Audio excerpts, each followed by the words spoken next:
Hindi learning channel पर आपका स्वागत है। आज आशिमा महाजन आपकी अध्यापिका हिंदी लर्निंग चैनल पर लेकर आई है क्लास 10 के स्टूडेंट्स के लिए चैप्टर नंबर 5 काव्यखंड क्षितिज। यह दंतुरित मुस्कान नागार्जुन जी द्वारा लिखी हुई ये कविता है। बच्चों, इस वीडियो में आपको 25 MCQs दे दिए गए हैं।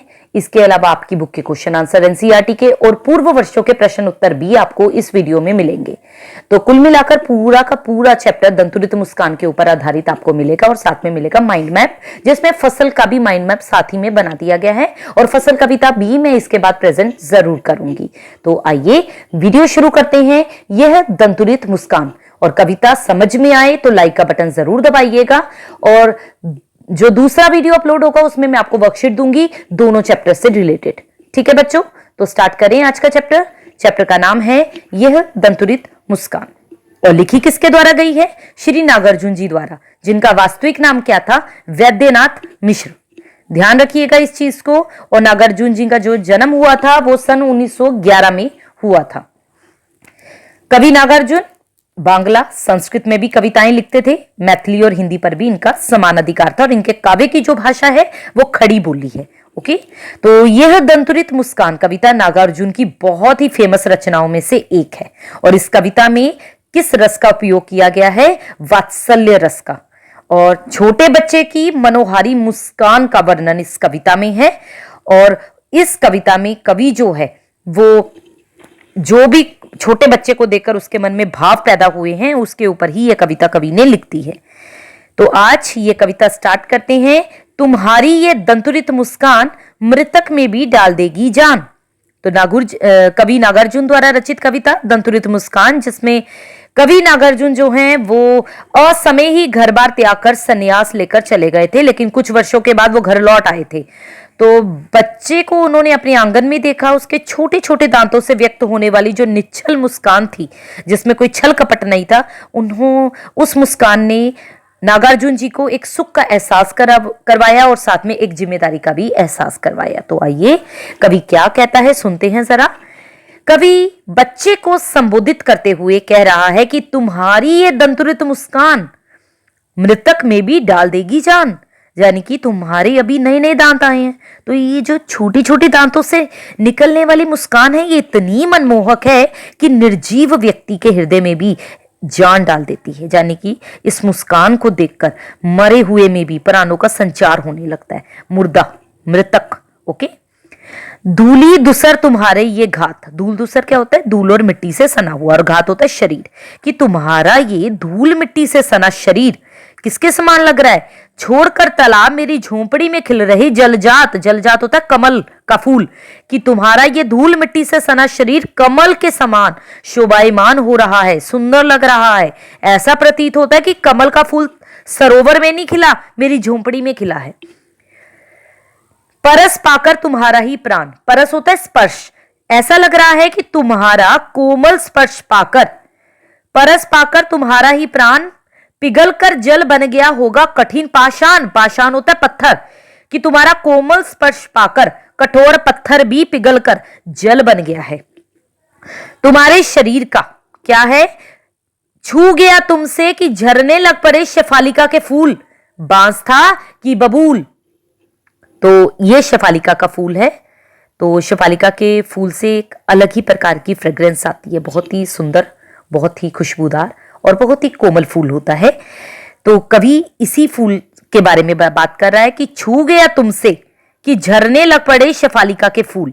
कि तुम्हारे शरीर का, तुम्हारा मतलब कोमल स्पर्श पाकर, तुम्हारे शरीर का कोमल स्पर्श पाकर किसका? छू गया तुमसे कि झरने लग पड़े शेफालिका के फूल। बांस था कि बबूल?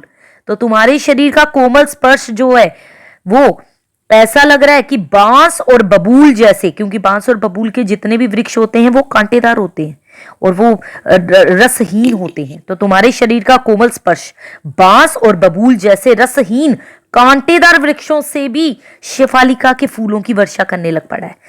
क्योंकि कवि अपने मन को यहां पर बांस और बबूल की तरह नीरस बता रहा है, जिसमें कोई रस नहीं है, शुष्क बता रहा है। तो अब बच्चे की मुस्कान को देखकर उसका मन भी कैसा है? शेफालिका की तरह सरस है, सुंदर है, मतलब रस से भरा हुआ है, सुंदर है। तो मुझे पाई नहीं पहचान। और बच्चे ने उन्हें काफी लंबे टाइम के बाद देखा है। तो बच्चा उन्हें काफी लंबे अंतराल के बाद देखकर पहचान नहीं पा रहा। तुम मुझे पाए नहीं पहचान, देखते ही रहोगे अनिमेष। अनिमेष क्या होता है? बिना पलक झपकाए। कि बच्चा जो है वो उन्हें, कवि को क्या समझ रहा है? आगंतुक समझ रहा है। ठीक है, तो वो उसे एक टक निहारता ही रहता है, देखता ही रहता है। तो उन्हें यह भी नहीं पता कि उनके सामने जो खड़ा व्यक्ति है वो उनका क्या लगता है। तो कवि का मन जो है यहां पर बांस और बबूल की तरह शुष्क है, कठोर है। और कवि कह रहा है तुम्हारे शरीर का कोमल स्पर्श बांस और बबूल जैसे जो रसहीन कांटेदार वृक्ष हैं उनसे भी शिवालिका के फूलों की वर्षा होने लगी है। यानी कि बच्चे के स्पर्श के बारे में यहां पर कल्पना की गई है। इससे कठोर पत्थर भी पिघल जाता है। कठोर स्वभाव वाला जो व्यक्ति है वो भी पिघल कर सहृदय बन जाता है। उसकी मुस्कान से फूल झरते हैं और शिवालिका के फूल के समान कंपैरिजन कर दिए। तो बच्चों, खिल रहे जलजात में कौन सा अलंकार है? रूपक अलंकार। याद रखिएगा, धूल धूसर में अनुप्रास अलंकार है। तो एक पिता के हृदय की भावनाओं का जो स्वाभाविक चित्रण हुआ है वो आपको कैसा लगा पहले काव्यांश में? आई होप चैप्टर का पहला काव्यांश आपको अच्छे से समझ में आ गया होगा। तो आइए सेकंड काव्यांश की तरफ आगे बढ़ते हैं। सेकंड काव्यांश में, थक गए हो आंख लूं मैं फेर, क्या हुआ यदि हो सके परिचित न पहली बार, यदि तुम्हारी मां न माध्यम बनी होती आज, मैं ना देख सकता मैं न पाता जान, तुम्हारी ये दंतुरित मुस्कान, धन्य तुम मां भी तुम्हारी धन्य, चिर परवासी मैं इत्र में अन्य, इस अतिथि से प्रिय तुम्हारा क्या रहा संपर्क, उंगलियां मां की कराती रही हैं मधुपर्क, देखते तुम इधर कनखी मार और होती जबकि आंखें चार, तब तुम्हारी दंतुरित मुस्कान मुझे लगती बड़ी ही शबीमान। थक गए हो, थक गए हो आंख लूं मैं फेर। अब लगातार बच्चा देखे चले जा रहा है कवि को। तो कवि बच्चे से पूछ रहा है कि क्या वो इस तरह लगातार देखते हुए थक नहीं जाएगा। लो मैं स्वयं तुम पर से अपनी आंख जो है वो हटा लेता हूं, आंख लूं मैं फेर। तो कवि कह रहा है मैं स्वयं ही आंख हटा लेता हूं।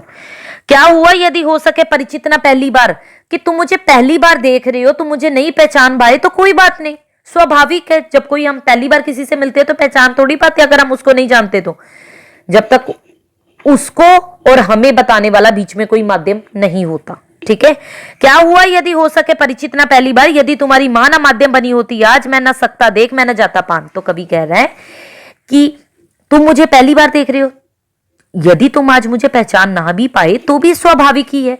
कवि अपनी पत्नी के प्रति थैंक यू कर रहा है, कृतज्ञता प्रकट करते हुए, धन्यवाद प्रकट करते हुए कह रहा है कि यदि तुम्हारी मां माध्यम ना बनी होती तो मैं आज तुम्हें देख भी नहीं पाता, क्योंकि तुम्हारी ये दंतुरित मुस्कान, धन्य तुम मां भी तुम्हारी धन्य। तुम्हारी मां जो है जिसने मुझे बताया कि तुम मेरी संतान हो, जब मैं तुम्हारे छोटे छोटे दांतों से झलकती मुस्कान को भी नहीं जान पाता अगर वो ना बताती तो आज मैं इस मुस्कान को देखने का मौका अगर मुझे मिल गया है तो धन्य तुम मां भी तुम्हारी धन्य, चिर परवासी में इतर में अन्य, इतर होता दूसरा। तो कवि क्या कह रहे हैं कि तुम और तुम्हारी मां दोनों धन्य हैं, क्योंकि आज तुम्हारी मां की वजह से ही तुम्हारा ये मुस्कुराता चेहरा मैं देख पा रहा हूं। मैं तो लंबे समय तक बाहर रहा हूं, अतः मैं तुम्हारे लिए अन्य व्यक्ति के समान बन गया, क्योंकि चिर प्रवासी में इतर मैं अन्य, चिर प्रवासी होता है लंबे समय तक बाहर रहने वाला, तो मैं तुम्हारे लिए अन्य व्यक्ति के समान बन गया हूं, क्योंकि मैं तो लंबे समय तक बाहर रहा हूं। इस अतिथि से प्रिय तुम्हारा क्या रहा संपर्क, कि तुम मुझे तो अतिथि समझ रहे हो, मेहमान समझ रहे हो, और इससे अर्थात मुझसे तुम्हारा भला संपर्क ही क्या रहा है। मैं तुम्हारे लिए तो बिल्कुल अनजान हूं, मैंने अपनी कोई जिम्मेवारी नहीं निभाई, तुम्हारा पालन पोषण नहीं किया, और जिस प्यार के तुम हकदार थे वास्तव में, मैंने वो भी प्यार तुम्हें नहीं दिया। तो पत्नी के प्रति इस पूरे काव्यांश में एक कृतज्ञता प्रकट की गई है। तो कभी इसीलिए तो बच्चे की ओर से आंखें फेर लेना चाहता है, क्योंकि वो उसे क्या कर रहा है, बिना पलक झपकाए लगातार देखे जा रहा है। अब आगे बढ़ते हैं। उंगलियां मां की कराती रही मधुपर्क, देखते तुम इधर कनखी मार और होती जबकि आंखें चार, तब तुम्हारी दंतुरित मुस्कान मुझे लगती बड़ी ही छविमान। तो कभी लंबे टाइम के बाद घर आया, बच्चे के छोटे छोटे दांतों से निकलने वाली मुस्कान देखी, थोड़ा भावुक भी हो गया। तो बच्चा अपने पिता को पहली बार देखता तो पहचान नहीं पाता। कवि की पत्नी जो है वो बच्चे की मां जो है, कवि की पत्नी और बच्चे की मां यानी कि उसका पालन पोषण करती रही इस टाइम गैप में, और वही उसे क्या करती रही, उंगलियां मां की कराती रही मधुपर्क। मधुपर्क क्या होता है, दूध, दही, घी, शहद, गंगा जल को मिलाकर बनाया गया पेय पदार्थ, ठीक है, जो आप अक्सर व्रतों में बनाते हैं। कृष्ण जी को भी भोग लगाया जाता है मधुपर्क का। तो उंगलियां माँ की कराती रही है मधुपर्क। कवि की पत्नी अर्थात बच्चों की जो माँ है उसका पालन पोषण करती रही, वही उसे मधुपर्क खिलाती रही, शहद चटवाती रही। तुम उसकी उंगलियां चाट चाट कर बड़े हुए हो, अतः तुम उसी को पहचानते हो। भला मुझे कैसे पहचानोगे भाई? देखते तुम इधर कनखी मार, क्योंकि मैं तो आया एक प्रवासी बनकर, चिर प्रवासी जिसे कहते हैं, तो मैं तो प्रवासी की तरह बाहर रहा हूं। अब तुम इतने बड़े हो गए हो कि तुम मुझे कैसे देख रहे हो? कनखी मार, तिरछी निगाह से देख रहे हो। और होती जबकि आंखें चार, और जब तुम्हारी नजरें मेरी नजरों से मिल जाती हैं, तब तुम्हारी दंतुरित मुस्कान, तब मैं तुम्हारी दंतावली पर खेलती जो मुस्कुराहट है उसको देखकर पागल हो जाता हूं, क्योंकि वो पागल वो करने वाली मुस्कान है मुझे लगती बड़ी ही छविमान, मतलब सुंदर। मुझे तुम्हारी ये मुस्कुराहट बड़ी सुंदर प्रतीत होती है, बड़ी मनमोहक प्रतीत होती है।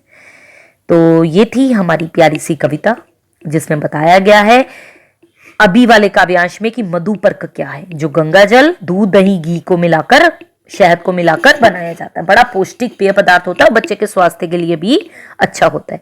तो वात्सल्य भाव की अभिव्यक्ति हुई है, और शिशु की जो मुस्कान है वो कवि के मन में कौन सा भाव जगा देती है? वात्सल्य भाव। आइए फटाफट से देखते हैं आपने कैसे कविता को ध्यान से सुना है। शिशु कवि को अपलक देख रहा है, बिना पल के झपकाए देख रहा है। क्यों? क्योंकि वह कवि को पहचान नहीं पाया, वह कवि को पहचानने की कोशिश कर रहा है। ए और बी दोनों, वह कवि से डर रहा है। तो आपका कौन सा ऑप्शन सही रहेगा? सी ऑप्शन, ए और बी दोनों। ठीक है। कवि शिशु से अपनी आंखें फेरना चाहता है। क्यों? क्योंकि वह नहीं चाहता कि शिशु की आंखें थक जाएं, क्योंकि वह नहीं चाहता कि शिशु की आंखें थक जाएं। नेक्स्ट, अनिमेष शब्द का अर्थ आपको बताई दिया, बिना पलक झपकाए। कवि अपनी पत्नी के कारण किसे देख पाया? अपने बच्चे को देख पाया। बांस या बबूल से किसके फूल झरने लगते हैं? शेफालिका के। आपको दिखा भी दिए हैं शेफालिका के फूल। चलिए आगे दूसरे पैराग्राफ के अकॉर्डिंग देखते हैं काव्यांश के आधार पर क्या प्रश्न उत्तर हैं। कवि किसे धन्यवाद कर रहा है? शिशु को, शिशु की मां को, शिशु के पिता को, ए और बी दोनों। तो यहां पर डी ऑप्शन है, ए और बी दोनों। ठीक है। कवि ने स्वयं के बारे में क्या कहा है? अपने आप को तो कवि ने प्रवासी कहा है। कवि को देखकर बच्चा रो देता है। मधुपर्क शब्द का अर्थ क्या है? अब यहां पर आ गया पंचामृत। ठीक है। कवि को देखकर बच्चा रो देता है, मुस्कुरा देता है, खेलने लगता है, जब सो जाता है तो मुस्कुरा देता है। आंखें चार से आशय क्या है बच्चों? कवि में शिशु के प्रति स्नेह उमड़ रहा है, ए ऑप्शन। आइए आगे देखते हैं और क्या क्वेश्चंस हैं। यह दंतुरित मुस्कान कविता पढ़कर आपके मन में किस रस का संचार हुआ? तो मैंने बता ही दिया, वात्सल्य रस का। कविता में वर्णित शिशु की उम्र कितनी है? 6 से 8 महीने। जलजात शब्द का अर्थ क्या है? कमल। यह दंतुरित मुस्कान मृतक में भी डाल देगी जान। उपर्युक्त पंक्तियों में कौन सा अलंकार है? मृतक में भी डाल देगी जान। तो फिर अतिशयोक्ति हो गया ये तो। धूल से सना हुआ बच्चे का शरीर कैसा प्रतीत हो रहा है? झोंपड़ी में खिले कमल के फूल के समान। लास्ट ऑप्शन होगी। परस पाकर तुम्हारा ही प्राण पिघलकर जल बन गया होगा कठिन पाषाण। पंक्ति का आशय क्या है? परस, अगर आपने कविता को ध्यान से सुना है कमेंट बॉक्स में मुझे जरूर बताना परस का अर्थ क्या होता है। तो परस पाकर तुम्हारा ही प्राण, ए ऑप्शन है बच्चे का स्पर्श पाकर पत्थर पिघल गया। बी ऑप्शन बच्चे का स्पर्श पाकर कठोर हृदय कोमल हो गया। सी ऑप्शन बर्फ पिघलकर पानी हो गया। और डी ऑप्शन पानी बर्फ बन गया। तो B option is the right option. Okay. शिशु के लिए कवि अजनबी है। शिशु किसकी उंगलियां चूस रहा है? अपनी मां की। उसके बाद बच्चा कनखियों से किसे देखता है? कवि को। आंखें चार होते ही बच्चे की क्या प्रतिक्रिया होती है? बच्चा मुस्कुरा देता है। मधुपर्क से तात्पर्य अब यहां पर क्या आ जाएगा? क्योंकि यहां पर ऑप्शन ही ऐसी हैं, दूध है, अमृत है, मां का प्यार है, पिता का प्यार है, तो मां के प्यार से कंपैरिजन किया है मधुपर्क का मां का प्यार। बच्चे की दंतुरित मुस्कान कैसी है? भोली, सरल व निश्चल। उसके बाद जलजात किसका पर्यायवाची शब्द है? कमल का। तो यहां पर आपकी ये कविता हुई फिनिश। आगे आपको एक्सरसाइज के क्वेश्चन दे दिए गए हैं। आगे आपको एक्सरसाइज के क्वेश्चन दिए गए हैं, आइए देख लेते हैं एक नजर। बच्चे की दंतुरित मुस्कान का कवि के मन पर क्या प्रभाव पड़ता है? तो बच्चे की दंतुरित मुस्कान का कवि के मन पर गहरा प्रभाव पड़ा। उसके सुंदर और मोहक मुख पर छाई मनोहारी मुस्कान देखकर कवि का मन प्रसन्नता से भर उठा। उसे ऐसा लगा कि धूल धूसरित वह चेहरा, अब यहां पर धूसरित वह चेहरा में च के ऊपर एक ही मात्रा है, ओके, किसी तालाब में खिले किसी सुंदर कमल के फूल के समान है जो उसकी झोंपड़ी में आ गया। कवि उसे एकटक देखता रह गया। उसकी मुस्कान ने उसे अपने पत्नी के प्रति कृतज्ञता प्रकट कर देने के लिए विवश कर दिया, या फिर मजबूर कर दिया। सेकंड है, बच्चे की मुस्कान और एक बड़े व्यक्ति की मुस्कान में क्या अंतर है? वेरी इंपॉर्टेंट क्वेश्चन, इसे आप अच्छे से लर्न कर लीजिए, ओके। बच्चे की मुस्कान में बनावटीपन नहीं होता, वो सहज और स्वाभाविक होती है। और रही बात बड़े व्यक्ति की, तो उसकी मुस्कान जो है बनावटी हो सकती है, लेकिन समय और स्थिति के अनुसार जो है बदलाव आता रहता है। और बच्चे की मुस्कान हर समय, बच्चे की मुस्कान में स्वाभाविकता जो है वो नहीं होती, ठीक है। थर्ड क्वेश्चन, छोड़कर तालाब मेरी झोंपड़ी में खिल रहे जलजात। तो आपको भाव स्पष्ट करना भी पूछ सकते हैं हम, ओके। तो तालाब में कमल का फूल खिलता है, यहां कवि मुस्कुराते शिशु के को कमल का फूल बताता है, और ये कमल के फूल तालाब को छोड़कर उसकी झोंपड़ी में खिल रहे हैं। बाकी आप आगे पढ़ लीजिए। उसके बाद ख है आपका, छू गया तुमसे कि झरने लग पड़े शेफालिका के फूल, बांस था कि बबूल। तो बच्चे की मुस्कुराहट और शरीर का स्पर्श जो है वो कठोर और शुष्क हृदय को भी कोमल बना देता है। जिस प्रकार बांस और बबूल से शेफालिका के फूल झरने लगते हैं, उसी तरह नीरस हृदय में भी सरस प्रेम का संचार हो जाता है। चलिए आगे बढ़ते हैं।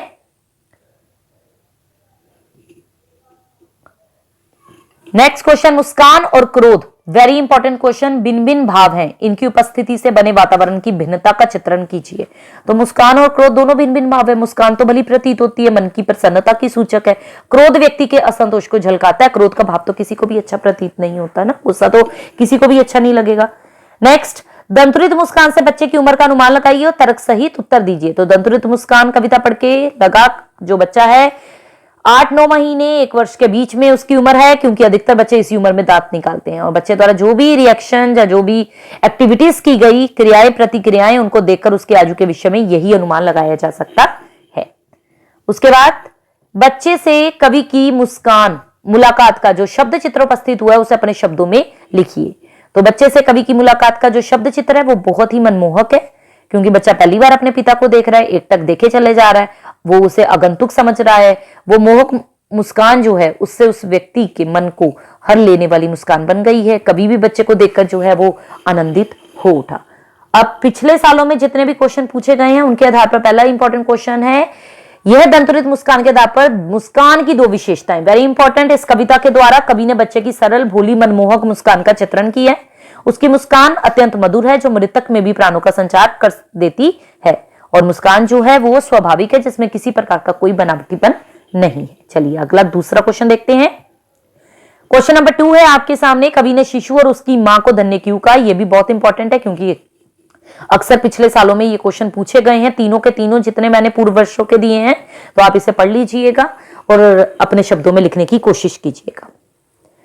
थर्ड क्वेश्चन मैंने आपको दिया है जो पूर्व वर्षों के प्रश्न उत्तर में पूछा गया है, वो है यह दंतुरित मुस्कान पाठ में बाल मनोविज्ञान की जो छवि अनुपम है उसका चित्रण करना है आपको। तो इस पाठ में शिशु कवि को पहचान नहीं पाता, और यह स्वाभाविक है कि जब बच्चा किसी को पहचानता नहीं तब उसकी और वो अपलक देखता रहता है। स्वाभाविक में व के साथ भी आ की मात्रा आएगी, याद रखिएगा।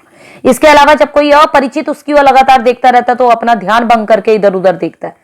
थोड़ी देर बाद फिर अपरिचित की ओर तिरछी नजरों से देखने लग जाता है, जैसा कि इस कविता में भी बच्चे ने अपने पिताजी की ओर देखकर किया। बस जल्दी मिलते हैं आपको आपकी फसल कविता के साथ। तब तक इस कविता को समझिए। कुछ ना समझ में आया हो कमेंट बॉक्स में पूछ लीजिएगा। अगली कविता में फसल कविता समझाने के साथ साथ दोनों चैप्टर की वर्कशीट भी दे दूंगी, और ये माइंड मैप मैंने दोनों कविताओं का एक साथ बनवा दिया है आपको। एमसीक्यूज भी मिलेंगे आपको उसमें। और दंतुरित आगे ये है दंतुरित मुस्कान का और ये है फसल का। तो फसल क्या है? नदियों के पानी का जादू बताया गया, हाथों के स्पर्श की महिमा बताई गई है, कृषक के परिश्रम का महत्व है इसमें, और सूरज की किरणों का रूपांतरण है। फसल उपजाने के आवश्यक जितने भी तत्व हैं उनके बारे में बताया गया है। सबसे पहले लेखक परिचय है, फिर दंतुरित मुस्कान का तात्पर्य बताया है, प्रसन्न शिशु की तुलना की गई है। चाक्षुष बिंब का प्रयोग किया गया, बिंब है वो बिंबू नहीं है, बिंब है। और बहुत ही इंपॉर्टेंट है कि किस बिंब का उपयोग किया गया, तो एक तो दृश्य बिंब और एक चाक्षुष बिंब, ठीक है। दंतुरित मुस्कान का श्रेय किसे जाता है ये बताया गया है। तो जल्दी ही मिलते हैं आपको फसल कविता के साथ। टिल देन वीडियो को शेयर कीजिए दोस्तों के साथ। Goodbye students.